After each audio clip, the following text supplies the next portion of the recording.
কোনো একজন হাজী সাহেব আমার পাশে বসে বলেছিলেন যে, ভাই পৃথিবীর অনেক দেশ সফর করেছি, কিন্তু কালো এত সুন্দর হয় পবিত্র কাবা না দেখলে বুঝতে পারতাম না। আমরা কাজ করি দুই ধরনের, একটা কাজ দায়িত্ব হিসাবে, দায় হিসাবে, আরেকটা হলো নিজের মতো করে, হৃদয় দিয়ে।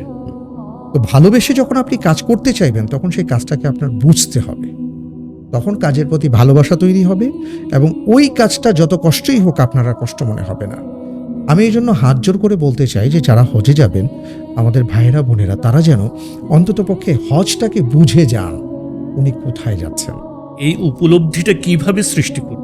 আমার কাছে মনে হয় এই ক্ষেত্রে আমাদের যেটা করা দরকার সেটা হলো যে প্রত্যেক হাজী সাহেবের হজের ইতিহাস জানা দরকার।